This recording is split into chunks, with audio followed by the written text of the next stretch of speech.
This is the Fantasy Football Unlimited podcast with your host, Kevin Murray. Welcome to the Fantasy Football Unlimited podcast. This is going to be a really fun episode. We've got an announcement for a last place punishment for a fantasy football league that's battling for $10K in charity. It's a phenomenal industry league. Can't wait to announce that. We're also going to learn about an awesome guest from FTN Fantasy. It's Colin McTamany. Welcome to the show, my man. What's going on? We are past week 8, so it's nice to hop on here midway through the fantasy football season. I'm sure there's some tense people out there below 500, but it's good time to check in with everyone. It certainly is. And I think with this kind of show, I mean, the focus is really about, getting to know people in the industry, getting to know your favorite analysts. Sometimes in fantasy, especially around this time of year, you can get a little apathy, right? Your team might be, just destined for last place because of injuries, because of bad luck. It's important to understand like that the fantasy experience, the game, the fun of it is really the core. So if you're having a bad season, if you have a fun league and if you're doing things to kind of enjoy the experience, which is also like getting to know people in the space in the industry, I think you're in the right spot. So Colin, you've done an awesome job. You obviously love this game. I'm excited to have you on here for FTN Fantasy. Can you share what your role is over there? Yeah, so I signed on with FTN back in March, which is a great time. We were a couple weeks before the free agency period for the NFL, so a lot to talk about then. Kind of had free reign with a ton of content creators over there, including Jeff Ratcliffe, Aaron Schatz. They kind of lead the way at the top of the team there.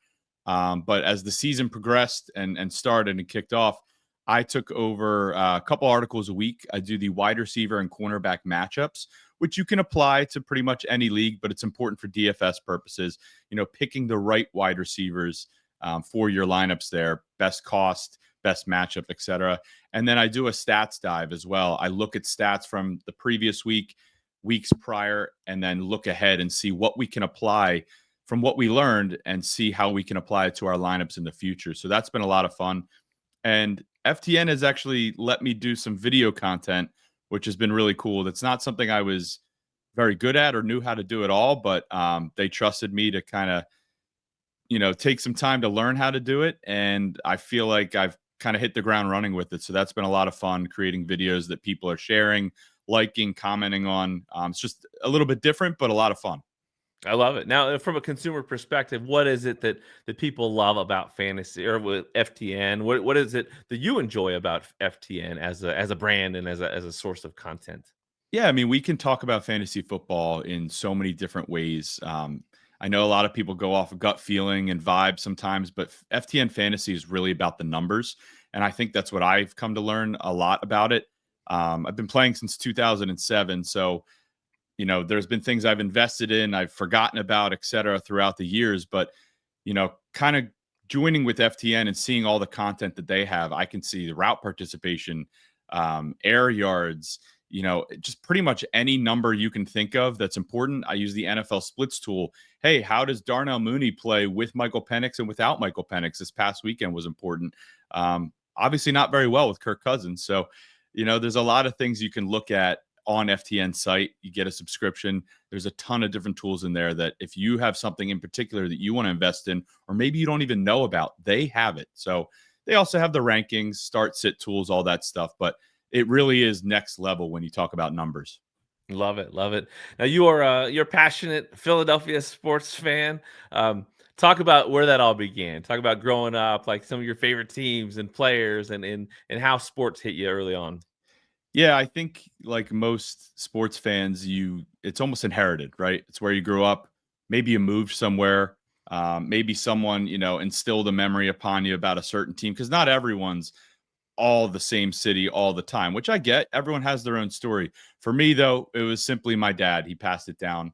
I grew up in the Philadelphia area. I still live in the Philadelphia area, so I love all the Philadelphia sports teams. And selfishly, I'll say we're kind of in the golden age right now, but it certainly was not always that way growing up. I think my first early memory of Philly sports was the 2001 NBA Finals. Allen Iverson stepping over Tyrone Lue in the first game against the Lakers. So that was just a cool moment. I remember my dad freaking out about that. Obviously, the Sixers would go on to lose that series, but so many memories early on with Andy Reid running the Eagles, multiple NFC championships. The Flyers were good. The Phillies were good. There was always just a little bit of hope, but I've been there for the bad years too. But again, growing up, I always say with sports, it's almost like a storybook. You got to read all the chapters to finally get to that ending.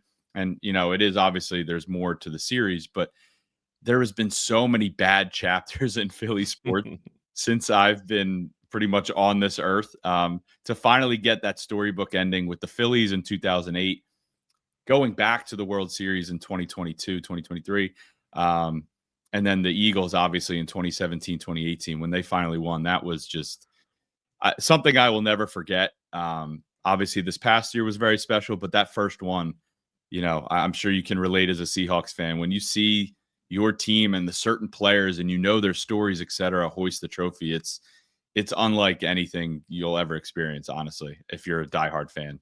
For sure. No, I think that you guys did it in the right order too. This last time with losing to the Chiefs, then defeating the Chiefs. Yeah. For me, I'm still reeling from losing to the Patriots. On the goal line. Like, I wish that would have flipped. I wish we would have been like a yard short, give the ball to Marshawn, and then we come back the next year and destroy Peyton Manning. That would have been the right storybook right ending chapter for me. But that's sports, right? There's good memories, there's bad memories. For you, what's the worst memory? What's the worst loss you ever experienced? Oh my God. Well, I was born in 1992, so there's been quite a few. I think I'll go with the most recent. Super Bowl 57. It feels better now that we won Super Bowl 59 against the Chiefs, but Super Bowl 57, I wanted that one so badly for Jalen Hurts, the Eagles team. They were so much fun that year. They finally get there. It's one of the highest scoring Super Bowls ever. Jalen Hurts has such a fantastic game, and it comes down to, we can have a debate on it, but a ticky-tack holding penalty. Yeah. James Bradbury holding on to Juju Smith-Schuster's jersey. I just remember sitting next to my dad and turned to him. I said, "Are we really going to lose because of that?" Like that's. I just remember feeling angry. Sometimes you're crushed. Sometimes you rip the Band-Aid early. Sometimes your team's down big. Hey, listen, Falcons fans were probably puffing their chest out against the Patriots that one year. That I didn't have 28-3 bad, but yeah, and you figure the Eagles lost to the Chiefs that year in the Super Bowl. A couple months prior, the Phillies lost the World Series to the Houston Astros. So it was a really tough 3-month period for Philadelphia. I think that would probably be it, but I've had some good memories since. Yeah, I know, and obviously the redemption definitely helps. Yeah. What is the single greatest sports memory you have? I think getting chills is the first thing I thought of. So my dad, he's since retired, but he was fortunate enough to work for a paper company for 40 years, and they were very integrated in having season tickets to all 4 Philly sports so they could entertain customers. I know it's a huge privilege, but his company had seats 13 rows up from the 50-yard line at the Link, and we were fortunate enough to go to the Eagles divisional game against the Falcons and then the NFC Championship game against the Vikings the year they won the Super Bowl. So to go to those 2 games and then watch the Super Bowl with my dad, watch Brandon Graham sack Tom Brady, just putting that all together is really just one of the greatest stretch runs of my lifetime. I'll never forget that, having that experience with my dad, who, again, full circle, I inherited my Philly sports fandom from. I think that would have to be it. Yeah, I think the best memories are those that you link to someone else, a family member, a dad. I mean, that's pretty special. I'm glad you got that. So when it comes to fantasy sports, when along the lines, I know you said 2007, but what was it that brought you to fantasy sports? Yeah, I think my sports fandom, fantasy football is kind of passed down. You need someone, almost always, you need someone to introduce you to it, right? Hey, you want to play in a league? Sure. That for me was the beginning of sophomore year of high school. Obviously you go to high school freshman year, you don't really know anyone yet. So starting a league, school starts in September. You're not really starting a league when you get to high school. But so sophomore year rolls around, you kind of have your friend group. I got invited to a 14-team league for my first league, which if anyone's never played in a 14-team league, would not recommend at baseline unless you're really, really into it. But for your first league, absolutely not.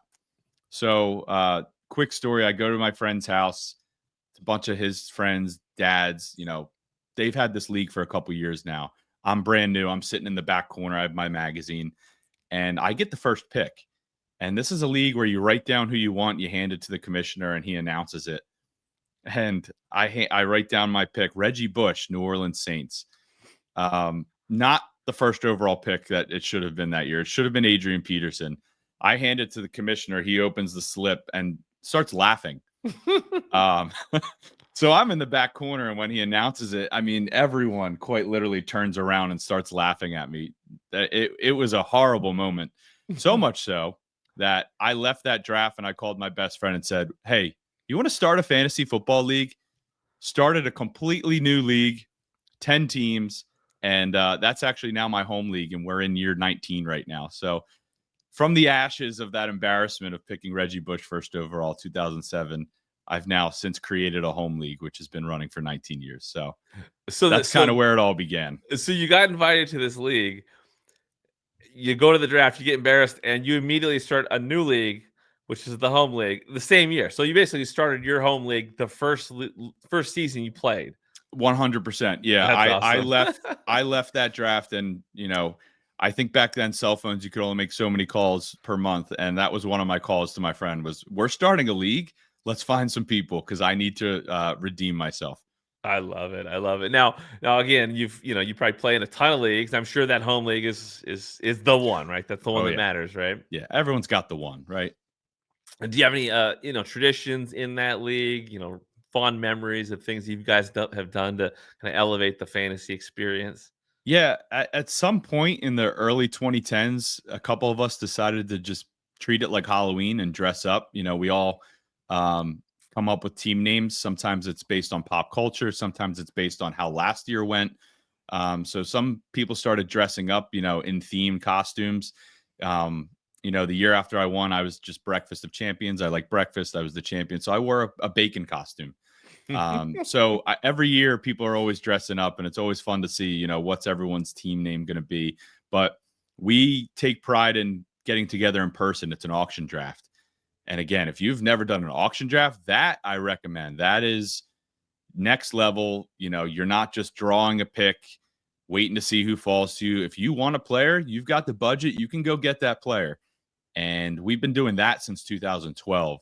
So that's kind of our tradition, dressing up, having a couple of adult beverages, and we bring in an auctioneer, an unbiased auctioneer. It's usually a sibling or a friend that's not in the league.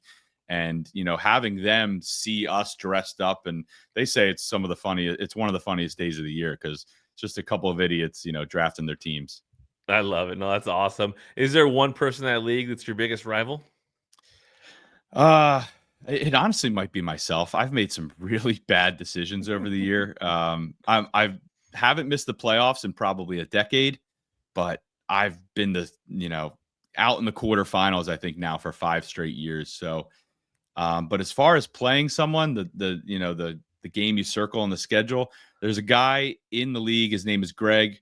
He has the same team name every year. He's kind of developed a franchise, even though he's won 1 game or 1 year. But I've had some of my worst losses against him. I missed the playoffs way back when by like 0.3 points to him. He beat me 1 year with Antonio Gibson in the quarterfinals. Antonio Gibson played the Eagles in Philly. He was on the Commanders at that point. He rushed like 15 times for 20 yards, but he scored a touchdown. So this guy, Greg, beat me, and Greg was at the game. So he was sending me videos the whole time. So, while I want to beat everyone and sit at the top, when you beat, when I score a little bit more than him or see him lose, or I actually get to, defeat him, it feels a little bit better. Down with Greg. What's his franchise? What's his name? His team So name? He has a little bit of German and Irish, heritage. He's visited both countries. So he's the McCrouts. So it's a little bit of just 2 blends there of different cultures that he's inherited. I love it. So for you, any favorite settings, formats in fantasy that you like to play? Yeah, I think again, drawing back to the auction, if you're going to draft in person, I highly recommend auction. Putting the stickers up on the board is certainly fun. You can still do that with auction.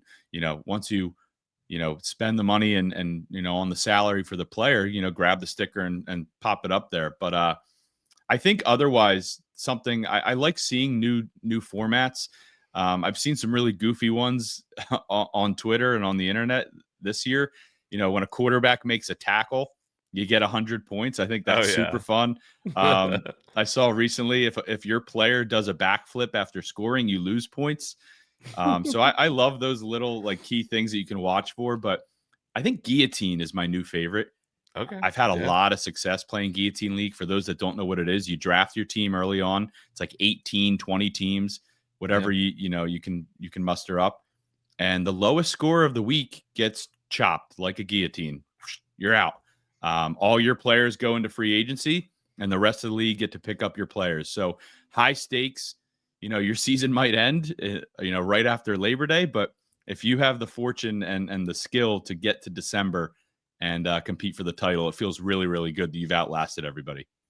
Yeah, there's definitely a different rush with guillotine. Watching that chopping block. End of Monday night. It's when it all kind of gets figured out, right? And then even the waiver wire is extra fun. And you don't know who's going to spend what. I mean, who needs what? Who's got the buys? If you suffer an injury during the week, in redraft, it's like, I might lose this week. In guillotine, it's like, I might die. I might get kicked out of this league.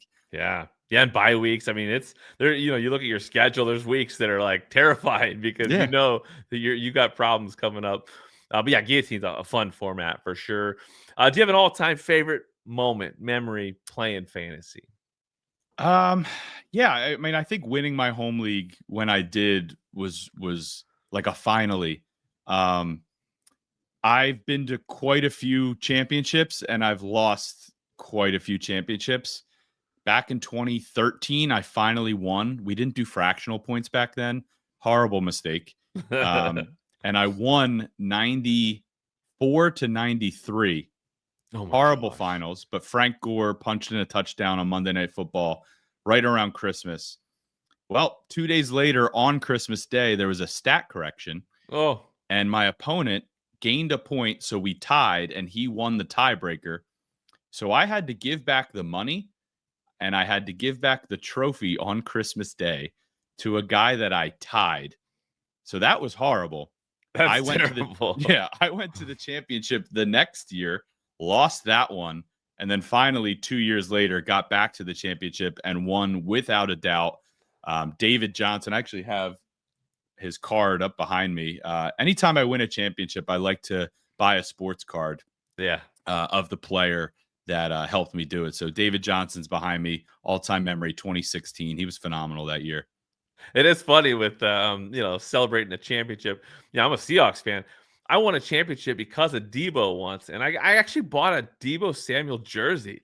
I've never touched it. I like despise it because I'm like, why would a Seahawks fan have a 49ers jersey? I mean, shout out to Jay Rice and the old school stuff, but at the same time, it was Debo carried me, right? He deserved that honor. So that's funny. That's funny. So starting content creation, obviously that's been in recent years. Way back when you first started playing the game, do you remember analysts and resources that you went to for fantasy content? Yeah, I think it would be silly not to mention Matthew Berry. I mean, we all know who Matthew Berry is. When I first started fantasy football back in 2007, it was like a yearly tradition that I was going to Barnes and Noble or anywhere that had the magazines, and I was buying a magazine, and it was usually ESPN's. And Matthew Berry obviously was at ESPN for quite some time. And then I started listening to podcasts. And the first podcast I listened to for fantasy football was the Fantasy Football Focus, which is still going today. But that was Matthew Berry and Nate Ravitz. Ultimately, Nate left and was replaced by Field Yates, who's still on the show today. That's how I discovered Mike Clay and Daniel Dopp. And then Stefania Bell goes on with her injury analysis. So I discovered her. And it just kind of grows and goes from there. You start to hear people mentioning, different analysts that they listen to and recommend. that's actually how I discovered the Scott Fish Bowl. They mentioned it on there one year. And I said, well, what is that? Why do they get to play in it? It sounds like I can play in it. So I think Matthew Berry is really where it all started for me. He had the Fantasy Life book that he published, which I'm sure you know about, published author yourself. But yeah, Matthew Berry now has his Fantasy Life company. It's just kind of cool to see it all develop and now get to kind of be some small part of that too by creating content on my own. I love it. So what was it that inspired you to start creating content on your own? I would say it was the COVID-19 pandemic, honestly. I think when everyone was locked up and inside their houses and looking for things to do, I think we saw a spike in fantasy sports, fantasy football in particular. It was a way for people to connect. It was something fun to do. Obviously, that season was a little wonky. No fans, people were on edge, but you had people that have never played before finally getting into fantasy football. And I was, more than usual, fielding texts from friends and family. Hey, should I start this person? What do I do with this? Should I trade this? And it was coworkers, it was friends, it was family. And I, every now and then you get a couple of those texts prior to. Everyone knows I'm into it, but it really started to pick up in 2020. So, 2021 rolls around. And I said, why don't I start trying to do this and reach out to these, companies and see if they'll take a chance on me. I had no experience, but I feel I'm a good writer.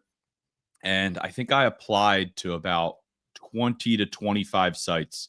Hey, here's background. I've been playing for this long. Here's a couple sample articles that have nothing, or they were not prompted, but I wrote them anyway for you to check out. And a company, Fantrax, was really the only one that reached out and said, hey, we're willing to take a chance on you. Couple companies wrote back and said, hey, you don't have any experience, but these are great. Keep going. Very positive. Some didn't answer at all, and that's okay. I understand they probably get hundreds of applications a year, and I overshot my shot a little bit on some. But Fantrax really gave me a chance in 2021. So that was about April or so. I signed on in June, and I was with Fantrax for about 4 years and really worked my way up to creating, hardcore content for their platform, the waiver wire, bold predictions. I was doing a podcast for them for a little bit. So I really worked my way up, built up a resume. And then this past year, I was kind of looking for a little bit more. And I saw that there was an opening at FTN, and I really respect Jeff Ratcliffe's work there. A couple other guys that work there. So I applied, and they took a chance on me too, because, there's plenty of talented content creators out there. So to have the opportunity that they provided for me has been really special. That's awesome. So what's been the most rewarding part of this journey in the fantasy community for you? I think it's just been really positive for me. I used to really, really get upset when I would lose certain, like my home league. Having like one or two leagues, ironically, that you really care about. I used to really invest so much time and effort. And then when December rolls around and you come up short, you kind of feel like empty. I know that sounds, a little silly, but, when you invest as much time, making the ad drops, the text conversations with your league mates to get transactions done, you really do feel like a manager. And it's devastating when you lose. Since I've joined this content creation space, I'm now in 17 leagues. Now, that's a lot. It's a lot to manage, but not all of them are manageable. Some of them are best ball. Some of them are dynasty, and there's not many moves you're going to be making anyway. And I think just having so many leagues now, I can kind of look at fantasy from a broad perspective. When you just have one league, you're so hyper focused on if Drake London's playing in week 8. Well, if he doesn't play in week 8 and I have him on 7 teams, it's like, okay, well, that is what it is. Everyone's dealing with this. I can manage those leagues and whatnot, but it's not as devastating. You're kind of just looking at the league from just a fan's perspective, because one person getting hurt, one person having a bad performance or a good performance is going to impact all of my leagues in one way or the other. It's not that I don't care. It's just that it is what it is, and I can only do my best. Obviously, I still care about my home league, but to just kind of discuss content from a broad perspective has been really the change in mentality for me. Maybe that's just getting older too, but I think that's been the biggest change. Well, I think a lot of people, came on board during the COVID time. I love your approach when it comes to just making contacts and reaching out, and obviously you've landed some great opportunities for people that do want to get more involved in the space and kind of follow your footsteps or whatnot. What advice do you have? Yeah, I've actually discussed with a couple people. I have gotten some people some opportunities. I've given some advice. I don't think I'm the know-it-all best advice, but I'm willing to at least have those conversations. So if anyone listening to this has any questions, DM me, reach out, whatever. I'll give you any sort of tidbit you're looking for, or if you have a question, come talk to me. I think my best advice is just do it. There's so many people that, oh, I'll wait till next season. The season's already started. No, just start talking fantasy sports now. Dip your toes in the water. It's week 9, but who should I pick up in week 9? Start tweeting, start writing things up, start recording yourself. Even if you don't put it out there, start getting those reps in. It might feel like a waste of time and nobody's listening, but they are paying attention. They will eventually, even if it's just one person. I've come to find, if one person is commenting on my stuff, hey, should I do this? And I respond to them, even just that engagement, other people see that you're reliable, you're willing to talk. I'll talk to anyone that listens for fantasy sports. So my best advice is to just do it and, have somewhat realistic expectations. I don't think anyone should be sending a letter first time to ESPN and say, I love this stuff, hire me. But, there are so many platforms out there looking for people to even just do one tiny job. You could do that there, and you can maybe provide a service to another company. Next thing you know, you're making a video for this place, writing an article for that place. Just get involved any way, shape, or form. Go to fantasy football related events. The Scott Fish Bowl is a great example. There are live drafts. You don't have to draft live. Go talk to people, make connections. The Fantasy Football Expo. I know I've seen you there. Tons of fantasy football analysts there, tons of fans there. Everyone's just talking ball. Go to Canton, Ohio. If you don't know what that is, look it up. Fantasy Football Expo. So much fun every year. I think this year it might be in July. Great time of year. Training camp gets going. Everyone's drafting. Start just immerse yourself in it if you really are passionate about it. And they're talking ball, but they're also talking life too. A lot of great Yeah. connections, outside of just the game that brings people together, which is great. I think this community has been really special for a lot of people. For you, how have the relationships you've established over the last few years meant? How much of that have they meant to you? Yeah, I mean, I think Stacked League is a great example of that. I know we're going to talk about it soon, but Jeremy's one of the guys that started this league. He reached out to me months prior and said, "Hey, I've got this idea.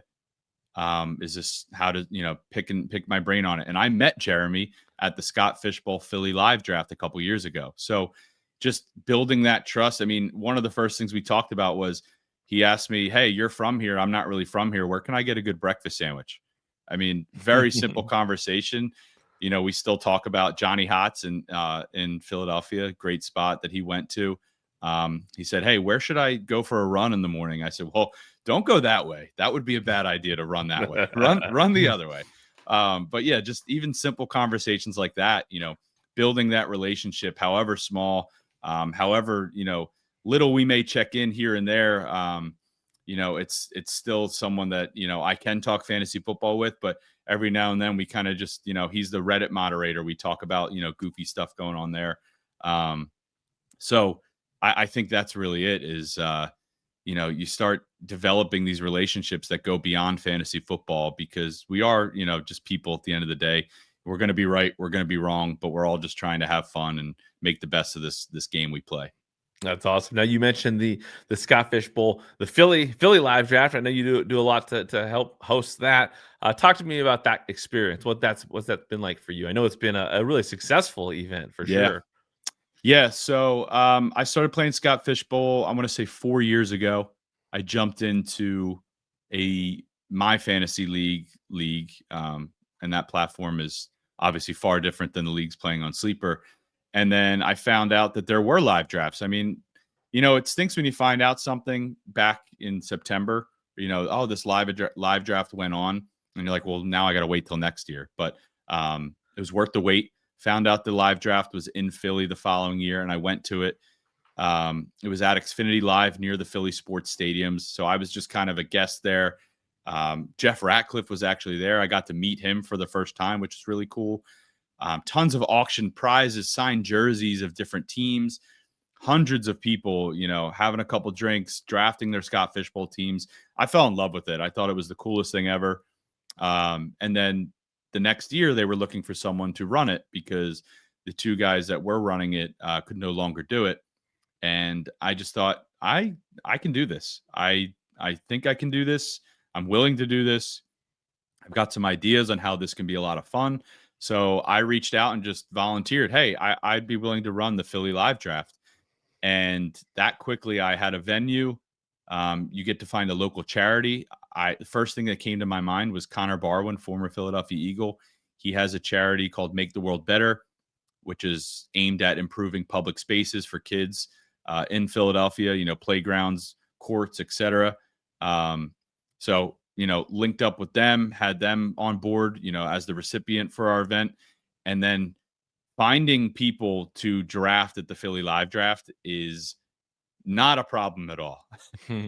Trying to decide who gets to draft at Philly Live Draft is a challenge. And so much so, I'm working on expanding it this year. We've only had 5 drafts the past 2 years, trying to push for 8.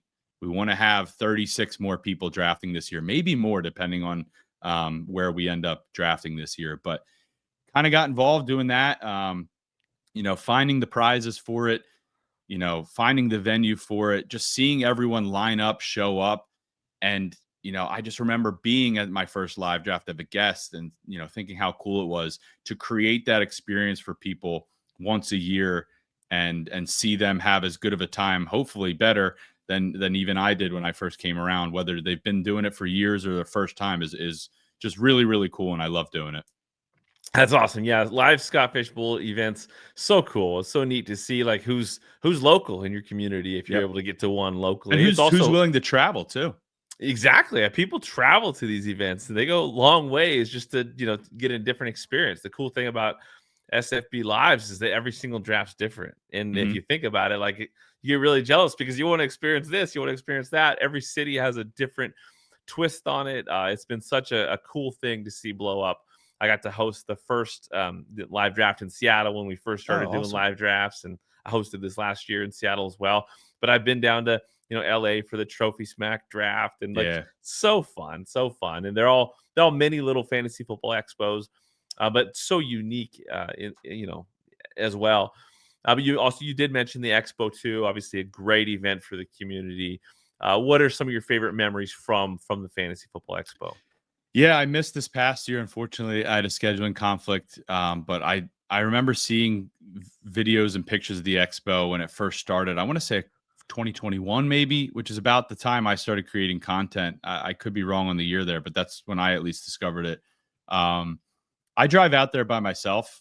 I cross the state of Pennsylvania in my truck, listening to podcasts. I actually remember listening to this podcast that you had with Ronnie Evans on one year, maybe 2 years ago. That was really cool. And then I bumped into you and Ronnie at the expo.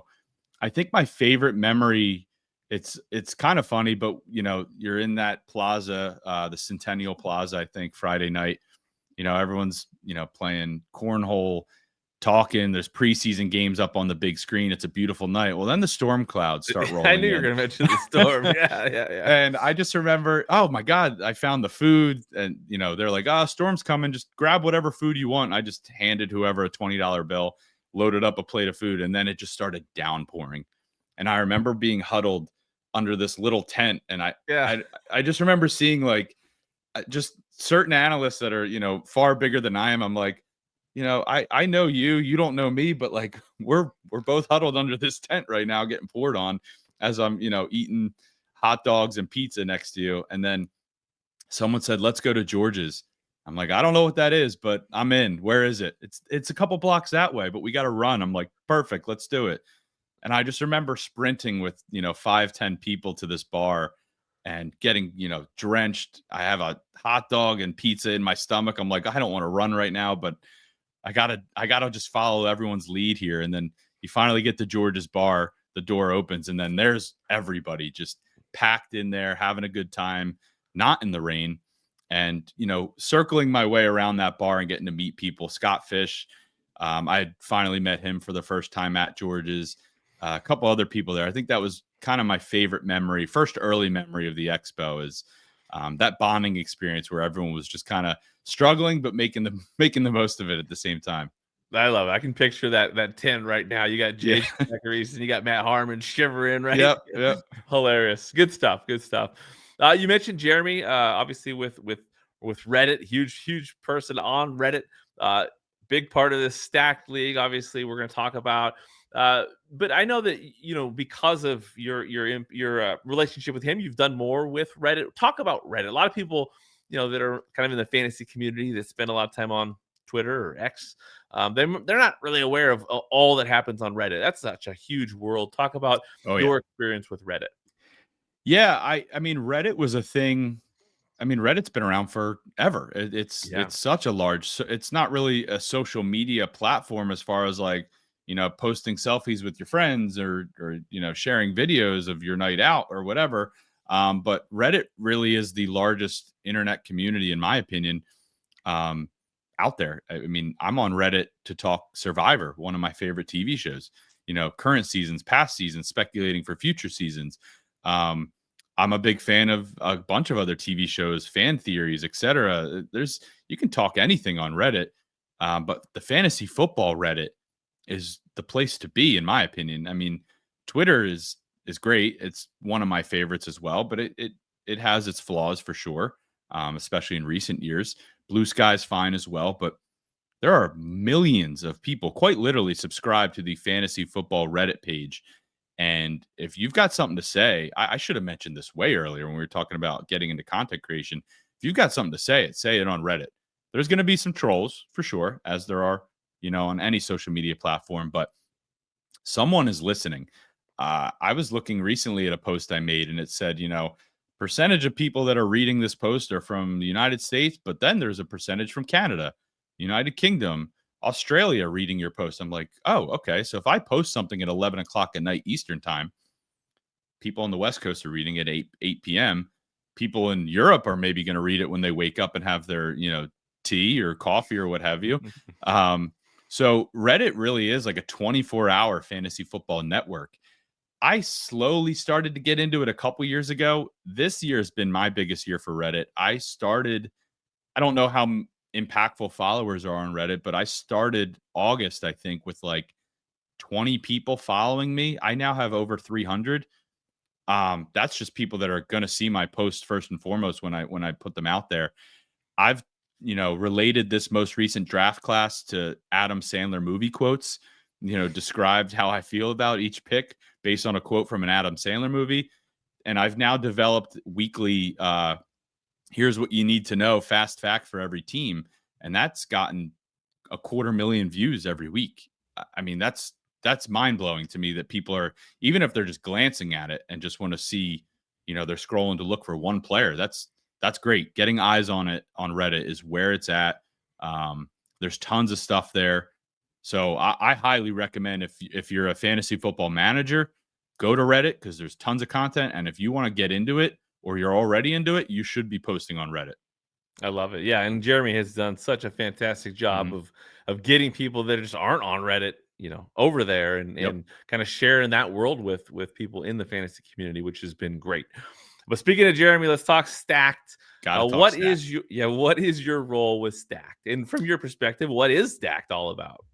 Yeah, Stacked was an idea Jeremy approached me with and said, hey, I'm trying to create the biggest and best fantasy football tournament pretty much that's ever existed.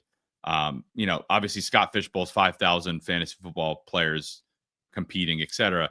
He wanted to create a league of 12 of the best experts out there that would be willing to compete for a charitable prize. And in this case, it's $10,000. And I said, whoa, how is this going to work? I mean, what are you talking about? That seems like a big ask. He goes, well, I've already got some of the, groundwork laid out. But there's different elements, content purposes that we want to start to implement into the Stacked League. I said, whatever you need, I'm in. That sounds awesome. He showed me who the 12 managers were. I said, this is legit. This is some serious firepower here. We've got Jake Seeley from The Athletic. We've got Greg Branos, who is the Coach Speak Index for people that may or may not be familiar with them. Kendall Valenzuela from Fantasy Life. There's tons of knowledge, experience, what have you, competing in Stacked. And the winner, each manager has a charity that they're playing for. It's almost like Celebrity Jeopardy, but celebrity fantasy football. And the winner, their charity will win a large portion of this $10,000 prize. But there's bounties along the way. Who stacked a quarterback with a player from the same team, we're going to donate to your charity. They didn't know about these bounties. There's just so many different elements to it. So my purpose for everyone out there is kind of like the field reporter, one of the field reporters. I know you yourself are involved from an audio perspective, interviewing the managers, but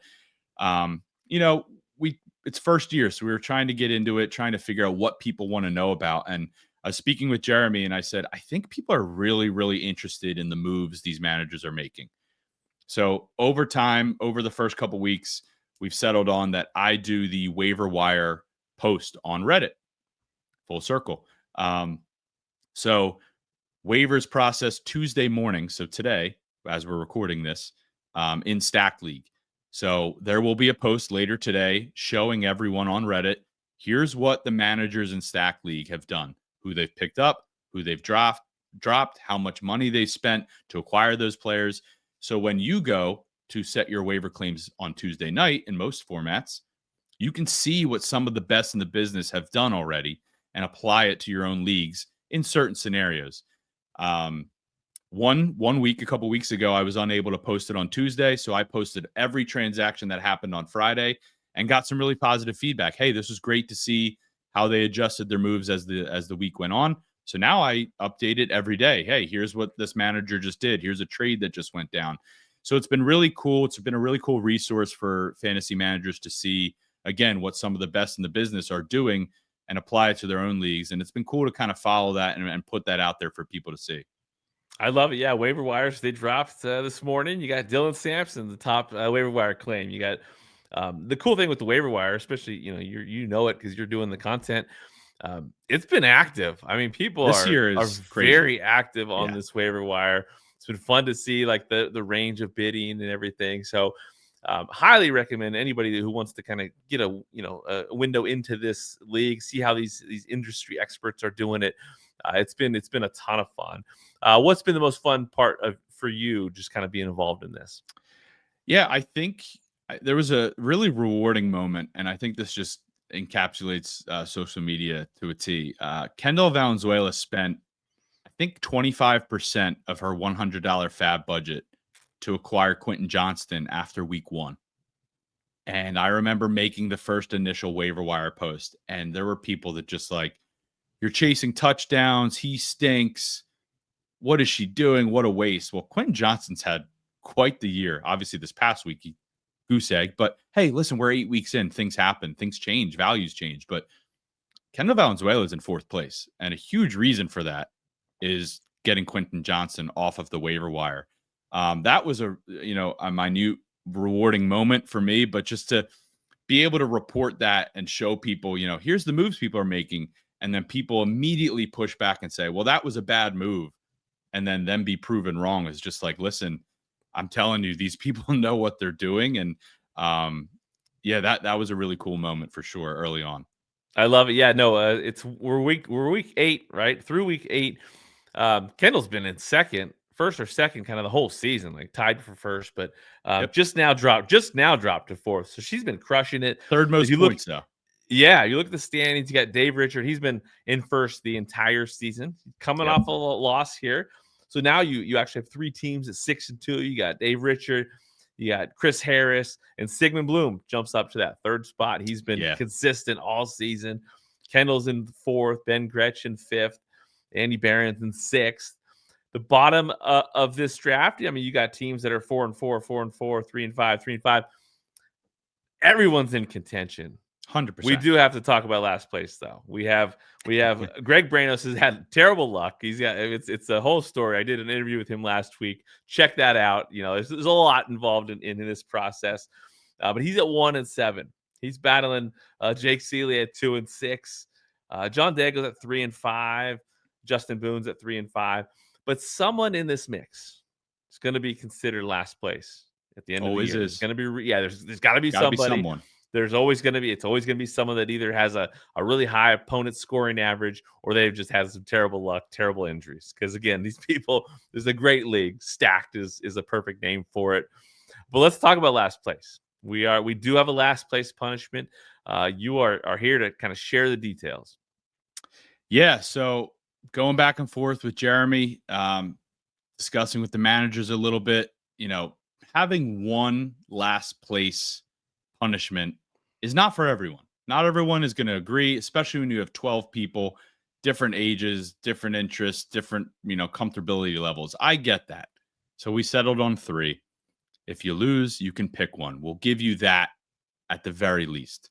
So here are the 3 options the last place loser, for lack of a better term, unfortunately, will have to choose from.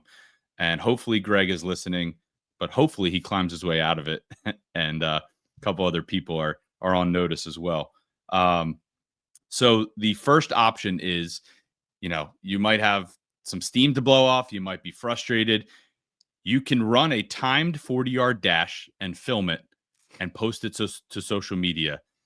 Everyone's got different athletic levels. But listen, I've been there before, frustrated. You feel like you just want to go outside and scream. Go run a 40-yard dash, post it on social media. When people are wondering in December, January, why are you running a 40-yard dash? It's because you lost the stack league.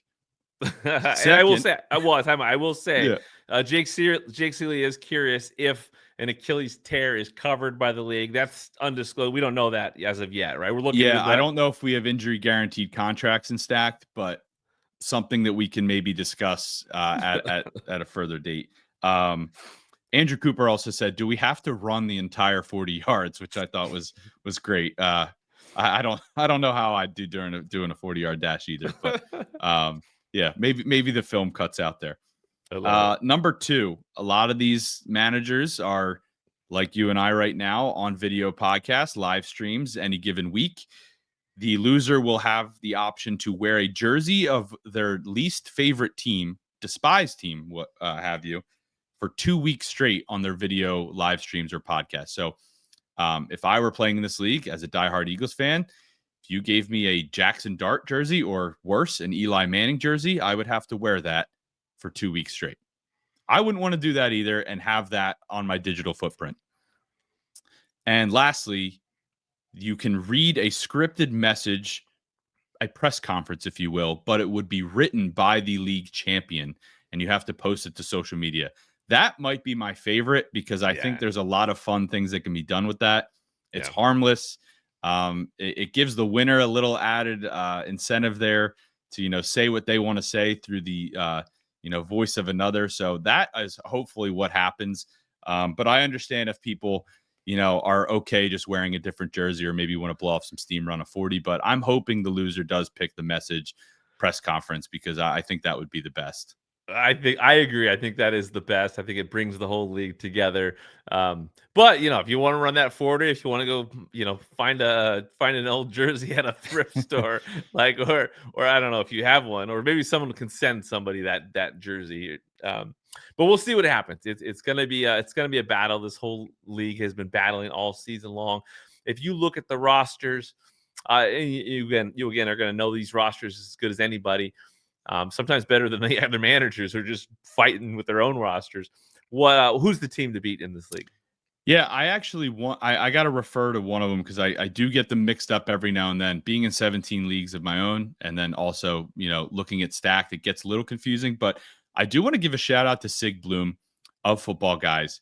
If you read my weekly waiver wire posts on Reddit, I put who won the bid, how many bids there were, who the next highest bid was. I feel like I've copied and pasted Sig's name as far as, winning the bids or being second place in the bids more times than I can count at this point. He is one of the most active managers in this league, and rightfully so. He is in third place at 6-2. I really like his roster. Everybody has holes though, right?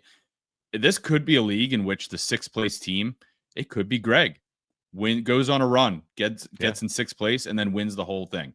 We've seen it before in fantasy football where the best team doesn't always win, or the best team all year long doesn't always win. It's the best team in December wins. And speaking of December, Sig has Derrick Henry, and he comes alive in December almost every year.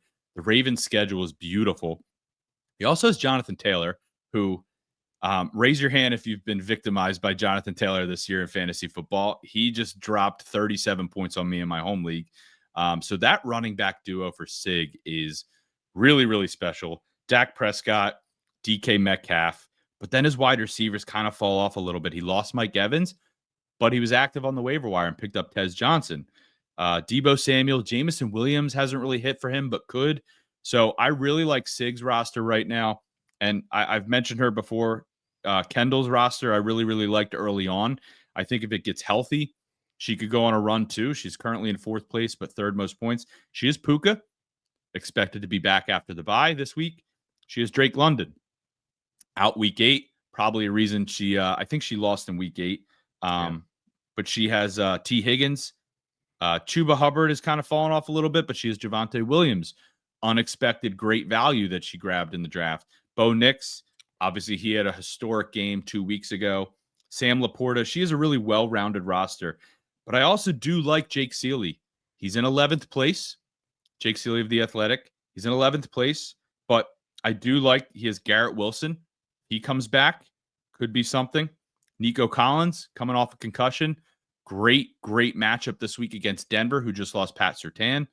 Jalen Waddle, Romeo Dobbs, his running backs are Kyron and Chase Brown. And then he has Daniel Jones, surprise quarterback this year. So I think Jake's roster is better than his record, and he could be the surprise team that rises up. Yeah, I was going to ask you what team in the bottom 6 might be the one that makes the playoffs and makes a run. And so Jake Seeley's the one. I will say also Matthew Berry at the beginning of the year, he looked at the rosters. He predicted Dave Richard to be the winner. And he's been rolling, in the top spot the entire time with Mahomes at quarterback. He's got Achane, James Cook. He's got Amon-Ra St. Brown. A few other guys that have just really stepped up for him.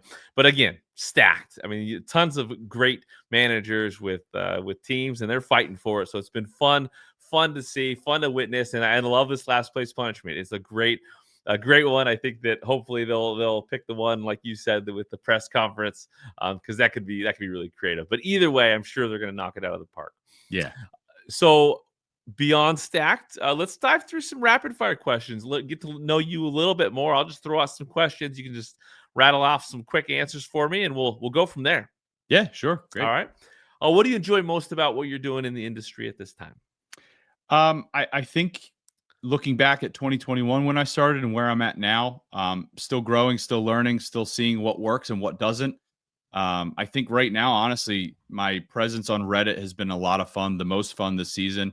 But, just having the opportunity to grow in the space with FTN, especially making those videos, seeing people consume my content a different way has been the most rewarding thing this season.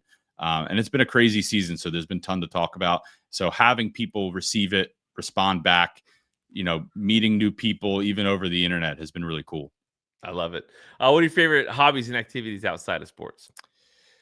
Fantasy football takes up a lot of my time. So it's a hobby I kind of, make a little money off, side hustle for. But I love going to the gym. I like working out. I like going for runs, listen to podcasts while I'm running. Like going to concerts too. Me and my wife met at a music festival years ago. I've seen hundreds and hundreds of shows, some really, really big artists. So seeing a concert is really a fun way to, have something to look forward to throughout the year. Love it. How about a favorite TV show? Survivor. Honestly, I love Survivor. It's in season 49 right now. Season 50 is premiering in February. Fantasy football and Survivor kind of go hand in hand. It's very similar. So yeah, I think Survivor is probably my favorite. Who's your all-time favorite contestant? You're asking me something. It's 24 years worth of contestants. First name that came to mind was Jeremy Collins, firefighter from Boston, Massachusetts. He played a blood versus water season with his wife. She got voted out like immediately. He did not go on to win, but then he came back for Survivor Second Chances. people that have played before didn't win. And spoiler alert, he won that, and that was one of my favorite seasons. Okay. How about an all-time favorite movie? Oh man, favorite movie? I think Toy Story is a great movie. That was Love it. honestly one of the first things that popped into my head. I think like That's start to great. finish for its time, that was a great movie. But more adult, more mature movie to watch. As you get older, Shawshank Redemption is a classic. I love It's a Shawshank. great movie. Yeah, it's Yeah. a good one. How about a sports movie? Oh, Remember the Titans. I love Denzel Washington. It's obviously football. I think the story is great. Tons of meaning. It's timeless. That has so many great quotes too. All right. How about a favorite food or meal? I think I eat pizza 3 or 4 times a week, and that is not an exaggeration. But if I had to pick something to eat for the rest of my life, I think tacos or burritos. You Oh, can do really? Okay. so much with that. Yeah. Okay. I love it. I love it. How about a favorite snack? A go-to snack? Snack. I'm a big meal person. I eat large meals throughout the day, but if I'm gonna have a snack, guilty pleasure of mine, extra toasty Cheez-Its. Yeah. Okay. Yeah. How about a Extra beverage? toasty though. Gotta be extra toasty. Extra toasty is the key, huh? Yeah. Okay. How about a favorite beverage? I really only drink. Like, I got coffee, Super Bowl champion. I got my water, and I do love me some craft beer. I really don't drink much else, but a black coffee in the morning. I'm such a fan of coffee that you start thinking about it the night before. Like, I can't wait to wake up and drink coffee. I honestly think it might just be a cup of black coffee. Hey, can't beat that for a lot of people. I love it. No. You mentioned concerts and shows. Do you have a favorite band or musician? Yeah, I think I really started to get into music. The Red Hot Chili Peppers were probably my favorite band for a really long time. I think their catalog is just so unique, from where they started to where they are now. They're still doing it. But My Morning Jacket, I don't know if many people know who they are. They're kind of like a Southern rock band. I just saw them actually a couple weeks ago. They've been around for a while. I discovered them at a music festival. I've probably seen them about 20 times now. Um, which, good reminder, if you have a favorite musician and they're still touring, go see them. I know it's expensive, but you never know when they're going to stop, or when they're going to stop touring, or something worse could happen, etc. Go see your favorite bands while you still can. I've seen Foo Fighters with my dad, one of my favorite shows. Dave Matthews Band, another great show. But I've seen Paul McCartney, Billy Joel, Tom Petty. Just pay the money and go see them. It's worth it. Great advice. Great advice. Now, favorite vacation you ever been on? Last year, I went on my honeymoon. Me and my wife went to Italy. We saved up a bunch of time off and a bunch of money, and we spent about 20 days in Italy. That was just incredible. Went to so many different places, so many unique places. I will never forget that trip, and getting to do it with her. I mean, she planned the whole thing. I was I was just kind of along for the ride, so that kind of made it a little bit more enjoyable too. To just kind of, what does she have in store for us? But you know, driving through the country. We were on a boat at one point. It was just so cool to go to a different country and experience that. How about a bucket list travel destination? Bucket list. Yeah, like what's the next spot you want to Yeah. go to? Yeah. I mean, my last name's McTamany, pretty Irish. Never been to Ireland. That is definitely up there. But I will say, for a football related podcast, I love traveling to see different football stadiums. Kind of lost that opportunity a little bit with COVID, but um, I've been to New Orleans last year. I went to Seattle the year the Eagles won the Super Bowl. Okay. Lambeau Field, highly recommend. Been there. I think the stadium I have yet to be at is Arrowhead. I want to go to see Arrowhead in Kansas City. Yeah, it'd be fun just to kind of see the environments and Yeah. just to kind of get. Yeah, I like that for like college. It's Mhm. something I want to do is get to college, campuses and see some of those Yeah, experiences see the firsthand. traditions, how Yep. people tailgate, what they've got going on in the stadium. The game is the game, but there's something to be said about playing. What is the home field advantage like? Yep. Yeah. Well, I gotta say we got to circle back to Italy. I just went there this last summer for my wife and daughter for 20 days or so too. So let's talk about what did you do? Like, where did you go? Yeah, we flew there and we went to Venice first, which Okay. Venice, I had no idea what to expect. Venice is on water. I mean, there's Yeah. no cars. It's all boat travel. little taxi boats, riding around, what have you.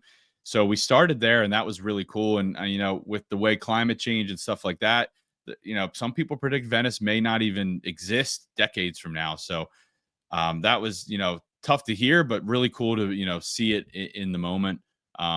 We went to Florence. We went down, Italy looks like a boot. We went down to where the heel is, like the very tip down there.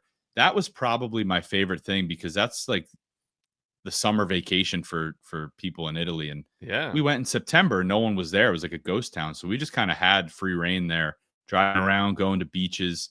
The food, I mean, the way they structure their meals, I'm a bigger guy. I love to eat. I mean, you get an appetizer, you get a pasta, you get an entree, you get a dessert, cracking bottles of wine. I mean, that was just fantastic. And especially you're on your honeymoon. There's no guilt either. You just, yep, keep it coming. Let's go. Just living life. That's good. Yeah. Where was the best food in Italy that you experienced? The best food was, if not Southern Italy, there was a small,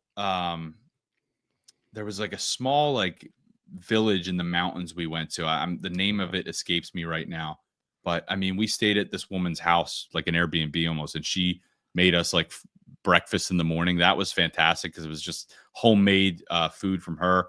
And then we went to a couple restaurants there, and that was just out of this world. But Venice had some really good meals early on, and that to kick off our trip. Okay. You just gotta look them up. Do your research and kind of just go off recommendations unless someone has something for you. Yeah, we found Florence had like the best restaurants. Yeah. And when we covered some territory. Did you get down to the Amalfi Coast and like Capri and that area, or did you went down to the boot? No, we went down to the boot. We were trying to decide if we wanted to do the Amalfi Coast. I think time of year wasn't great. We did do Florence though. I got a sandwich in Florence that I have a picture of it. I mean, I was holding. It was bigger than my head. It was incredible. I forgot about that sandwich, and now I'm thinking the sandwich might be the best thing. Those sandwiches in Florence are unbelievable. No, yeah, I know exactly what you're talking about. It was insane, and thank God we did so much walking because I didn't feel horrible after it. But seeing the Colosseum was cool. We did a little private tour in Rome. We found some guy for like $200 that would just walk us around Rome at like 6 a.m. before anyone else was like buzzing around. So that was really cool. Florence was cool. I forget what the church there is. What's that big? I forget the name doesn't come right to my head, but I know I've got it all written down somewhere. But just seeing the architecture is just something so different. I've been to London, and London and Philly are kind of similar because obviously, they came over here, and Philly was one of the first big cities, kind of designed like that. But Italy is just different. I mean, it is so cool to be over there and just see how things were. I don't know, just different. I love it. Well, I'm glad we got a little chat about Italy there. The message there is just explore. Yep. Check out this world. A lot of great experiences out there. Glad you got to experience that. Yeah. Before we close things out, anything else that we haven't covered that you want to share? No. I mean, I will say I'm wearing a Sixers shirt right now. I don't know if anyone knows, but they are 3-0. So I just want to plug that real quick. Trust the process, and I think that's something that you can apply to your fantasy football teams too. I'm 3-5 in my home league. I'll be humble. I'll humble myself for a second. 3-5 in my home league, 7th place, but just make the playoffs. Make the playoffs. Anything can happen. Well, yeah, I think I'm 1-7 because I had Malik Neighbors, I had Joe Burrow, I had the Burrow injury is I have Trevion Henderson and a couple other injuries. All these injuries and a bust, and all of a sudden I'm in first place, and the guy that's perennially in last place is in first place. I'm in last place. He's in first place. Fantasy doesn't make sense, but have fun. Do you still have Trevion Henderson? I still do. I got Ramondre too, but it's been terrible. It's one of the weirdest things I've witnessed in fantasy is how much of a bust and experience that's been. Yeah. It's not like it's never happened before, but I definitely had higher expectations. Oh yeah. And it's sunk my season, but the message there is still there's ways to enjoy a fantasy league. Oh yeah. Have fun, make fun of people, make it fun, get engaged with your league members. Because there's more than just winning. Now, although obviously winning is huge. It's the motivator. But there's a reason fantasy is so special, and it's the experience, it's the league, it's all that. So yeah, there's a guy in my home league right now who's 8-0, and I'm trying to psych him out. Hey man, no pressure, but it's your league to lose. he's not winning. He's not winning. Trying No to mess way. with his head a little bit. So maybe he'll make a lineup decision if I face him in the playoffs where he chokes. And Exactly. I have That my 8-0 moment. team will fall. Yeah. I love it. Well, it was a pleasure to have you on here. I can't wait to see what's next for you in this fantasy community. Looking forward to seeing you in Canton, hopefully this next summer. Yeah. Can't wait to see more of this. What happens with this stacked league. Love to be a part of it with you. It's been a ton of fun. Yeah, I have to hop off here and hop onto Reddit right now and do that waiver wire piece so people can set their claims tonight. So it was great to talk about it. Great to talk fantasy football. Pleasure having this opportunity to, hop on the mic here and talk with you, Kev. Right on, my man. Thank you for listening to the Fantasy Football Unlimited podcast. Until next time, be sure to follow and subscribe to all of FFU's social media accounts for daily content.